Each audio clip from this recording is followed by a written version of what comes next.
on Wednesday for the exam. I might talk about it a little bit on Friday, but I haven't written the test, so I don't know what I'm doing. And I don't know what I'm doing, period. Anyways, but that's another story. We were at the very end of chapter 15. Does anybody have any questions on anything we've been doing? Because what we were looking at the very end is we were looking at a damped simple harmonic oscillator where we got that the force was equal to, well, that looks like my spring constant, but I also have some damping factor, BV, like that. And once again, this becomes a real interesting problem. At different speeds, it really behaves more like V squared, which is actually a different equation to solve than this one. But this is a nice one to start with. Remember I said that I could write the force as M times A equals minus K times X minus B times V. I can pull everything onto one side, and this becomes M d squared X. Because I'm just looking at, bless you, in the X direction. You could do this Y or whatever. Plus B times dx dt plus K times X equals 0. And I said that's a real nice second order linear homogeneous equation with constant coefficients, which happens to have a very, very nice specific solution that X is going to be equal to A times E to the R times T. That's not the most general solution, but depending on what your original conditions are, this works. That works as a solution. Then I put this in here, and I get, well, since dx dt is going to be R times AE to the RT, and d squared x dt squared is going to be R squared AE to the RT. If I put those into this equation, I get M times R squared times AE to the RT plus B times R times AE to the RT plus K times A times E to the RT, which looks really messy. But what I can do is I can cancel out the A to the RT, and this is all I did last time, was I canceled this stuff out, and I wind up with a real nice quadratic equation to figure out what R is. And the first thing you would ask is, wait a minute, I also have to figure out what the A is if I want to get a solution here. Usually that comes from the initial conditions, and I'm just not going to worry about it right now. But you can solve this thing, and you're going to get that R is equal to minus B plus or minus the square root of B squared minus, it's going to be 4 times M times K, all divided by 2 times M, like that. This gives me a solution, and don't memorize this. All I'm doing is kind of just reviewing real quickly what I did last time. This gives me a solution that the amplitude function is going to be something like, let me say y sub t, do it now, x sub t. X sub t is going to be some sort of amplitude times e to the, I'm going to take one part out first. This is minus b over 2m times t times e to the plus or minus square root of b squared minus 4mk divided by, just stick it inside there. No, just leave it like that. Over 2m like that times t. And then I said by using Euler's theorem, in the case where this is an imaginary number, the solutions where b squared minus 4mk are positive aren't very, very interesting. But if this is negative, I'm going to get an imaginary number. When I get an imaginary number, I could think of e to the I, whatever that imaginary number is, as cosine of theta plus I sine theta. And this is an imaginary part, so I'm just going to ignore it.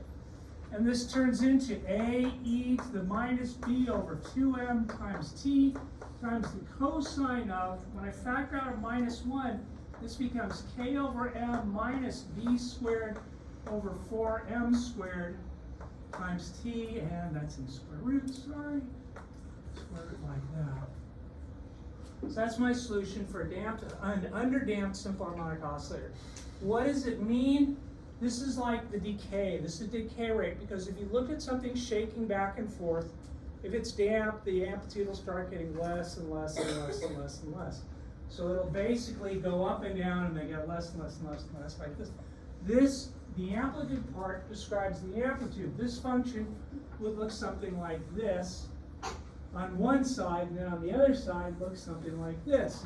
This gives me the shape. This means that if I let go of it right here, it's going to go like this, and then back, and then back. And see how the amplitude's dropping down over time. The amplitude gets less and less. I think of that as my origin. The amplitude gets less and less, but it is shaking back and forth over time. A couple things about this. My angular frequency for the damped oscillator really is this thing. That's the angular frequency. But if you look at the problems in the homework, b squared, either they won't give you b squared, which is really bad, but if they don't give you b squared, I can't even get this part. But the whole idea is that with an underdamped oscillator like this piece is so small that I can just ignore it. So the problem in the homework was, like I said, it's a little bit phony, but it's a nice first approximation. The problem in the homework, I think it's 61 or something like that. You can say that omega for the shake is going to be the square root of k over m. You don't even have to hassle with that part. Once you get omega, then you can find the period. If they tell you, I mean, let me do one. Let me give you one. Like I said, and with this problem, don't memorize this. It's nice to have seen it. It's nice to be able to do it. We will do separable differential equations later, and those are a lot simpler to deal with, a lot more straightforward. This is a nice problem to see. I have tested people on it. It depends on how I feel when I write the final exam, because this sort of thing is usually way too much for a midterm. But I'll usually give you a lot of hints as to what to, I mean, I wouldn't expect people, you know, even Euler's formula, I wouldn't expect people to memorize that sort of stuff, you know, or even, you know, the fact that this is a solution, I know it is a solution. I couldn't tell you how to derive that it's a solution. So I wouldn't expect you to memorize that, but it's nice to have seen that. Let me try, let me say I got a simple harmonic oscillator. I got a damped simple harmonic oscillator, and I'm going to say the original amplitude. My original amplitude is going to be 0.05 meters, and I say it drops in, let's say, 20 seconds to final amplitude of, let's say, 0.0022 meters, like that.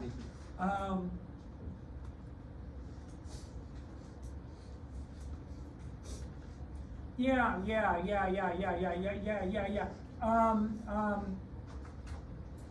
What if the mass is going to be, let's say, 0.01 kilograms? What is B?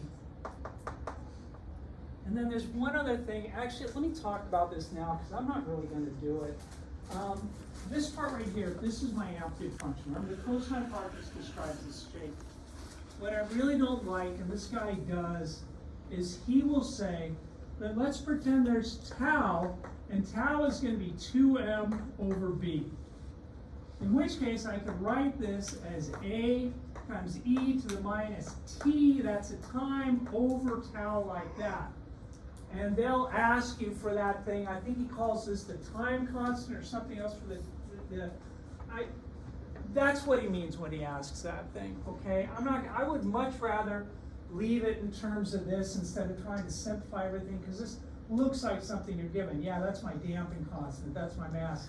But tau, what the heck is that? But that's what it stands for when he asks that.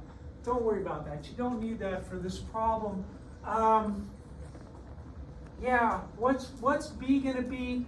And the last thing would be, how many times did it shake back? How many times, because it's shaking back and forth, how many times did it shake back and forth?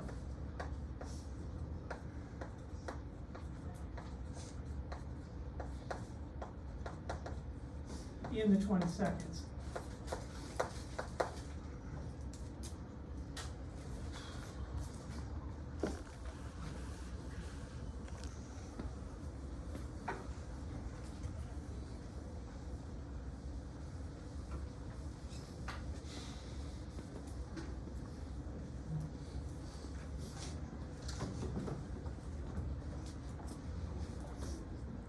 So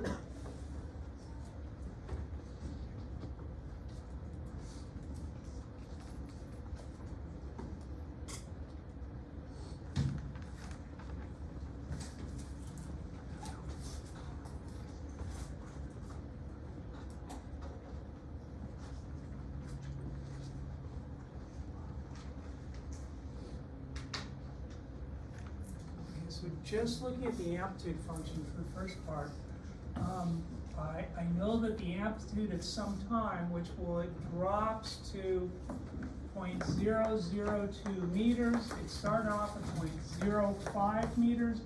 That's times E. This is like the final amplitude. This is my initial amplitude. That's E to the minus. That's going to be, what is that? That's B over 2m. So that's B times the time, 20 seconds over 2 times mass, which is 0.02 kilograms, right? 2 times m is this thing. And you guys could solve that, right? It wouldn't be too bad to solve for B in this case. If I divide the 0.5, and I think this is right, did I set this up right? I think if I divide this out of this side, this is something like, what is that going to be? 0.4? What is, why am I blanking on that?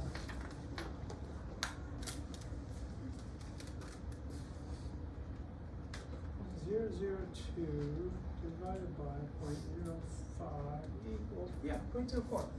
So 0.04, if I divide the 0.05 meters out of both sides, is equal to E to the minus B times 20 seconds over 0.02 kilograms. You guys know you get an exponential function. You take a log of both sides. If I take the log of the natural log base, they're inverse functions, so they like kill each other off. So I get the natural log of 0.04 is equal to minus B times 20 seconds over 0.02 kilograms. I can solve this for B. I get that B is going to be equal to, this is minus 0.02 kilograms times the natural log of 0.04 divided by 20 seconds, and you get B is like, where's that? That times 0.02 divided by 20 equals, I get B is like 0.00, let's call it 322. 322, and the units are going to be, if I look at it, that's kilograms per second. Okay, that's my damping constant. That's going to be B. Then the next question was, how many times did it shake back and forth in the 22nd? Yeah? Why is it 0.02 kilograms if the mass is 0.01? Oh, because if you look at this formula, it's 2 times that, right? It's 2m. It's 2 times that. Yeah. If I go back, I know this thing. Now, how do I figure this part? I go, shakes back and forth. How many times shake back? Well, if I could find the period, right? If I could find the period of the vibration, if I divide the period into this, that would tell me how many times it shook back and forth, right? Does that make sense? So I want to find the period. So my next question really is, how am I going to find the period for this thing? Once again, when you ask for the period, you got to start thinking, well, maybe I want to get the frequency, maybe I want to get the angular frequency. I think the easiest thing to get is the angular frequency, because I know the angular frequency is going to be the square root of, this is going to be K over M minus B squared over 4M squared. That would be the angular frequency. And I do want to do this one formally this one time just to show how small that B squared effect is. So I could get the angular frequency. I could say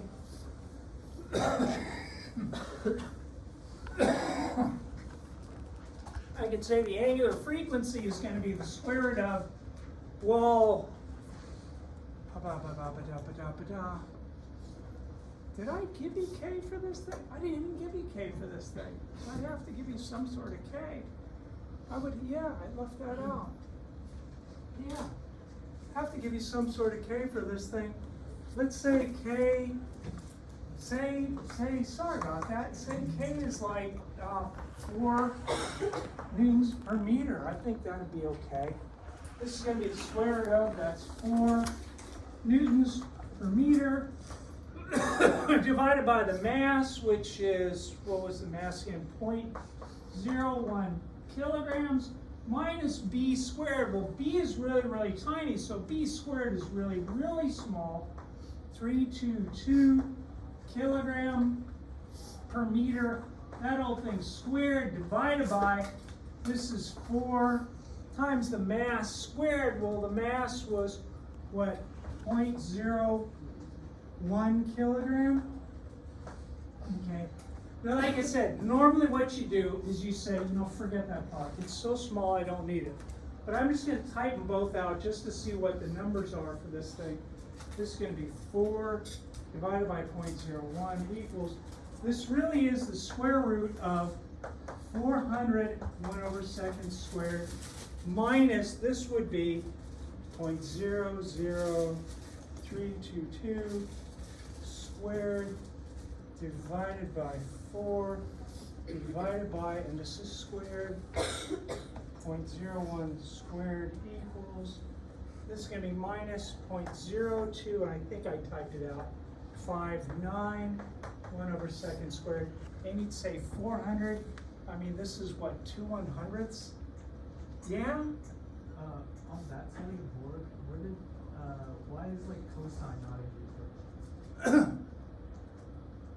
Okay, on this side, when I'm just looking at the amplitude, remember that the amplitude function is the amplitude at some time in the future is just the amplitude times e to the minus b t over 2m. That describes the amplitude. Remember, I said with this thing, when I wrote down the equation, I said that the position is going to be equal to some amplitude times e to the minus b times t over 2m times the cosine of that garbage times t. This describes the shape. This part describes the amplitudes. When I'm just wondering about amplitude, I really just worry about this piece. And once again, I am really kind of oversimplifying it, because you would say the overall amplitude really does change with time. So it does actually depend on this. This is part of the position function. But it would be like the maximum amplitude that you would use. Really what you'd use it for is the energy of the shake, because the energy depends on the square of the amplitude, which, like I said, I'm talking way too much about it right now. So just think of this as being the amplitude part. If you're saying, wait a minute, this does affect that overall product, it does, but we just say this is the shake part, this is the maximum vibration at the time. Okay, and you're right. I should spend about another 3 or 4 days doing this stuff, because I could do some fun things with it. But where the heck was I? Oh yeah, I was looking back here, it was finding omega, and the thing to note that in an underdamped oscillation, B is usually so small relative to K that this term just disappears. So the problem in the homework, you can just ignore this piece. You can just ignore this piece, and you can say the angular frequency is just K over M. So this barely changes it. If I look at that, what's that going to be? Is it 4001? 4,000 back square root. This is about, so like I said, this comes out to be about, what is it, 63.2 1/2, something like that. So now I can find the period. I could say I wanted to get the period, and I know that the angular frequency is equal to 2 pi over the period. So the period is going to be equal to 2 pi divided by the angular frequency. So I go 1 over this thing times 2 times pi equals, and I think you get, and I hope I typed this out right, I hope people are checking this. I think I get that the period is going to be, let's just round it off, it's just like 0.1 seconds. Yeah? I think it's 400 1/2 squared, not 4,000. Oh, okay. Yes, thank you. Thank you. So that's just going to be about 20, right? So it's 20 1/2 squared. So this is 2 times pi divided by 20. Right, square root of 400 is 20, right? So this is like 0.314. seconds like that. So that means that every shake would take about 3.14 seconds. So if it's shaking for 20 seconds, how many times did it go up and down? Well, if I say 20 seconds, the number of shakes would be 20 seconds divided by that. So 1 over x times 20. You get something like the number of shakes would be like 63 2/3 about. Be 63 2/3 shakes. I'm done with that. It's way too much.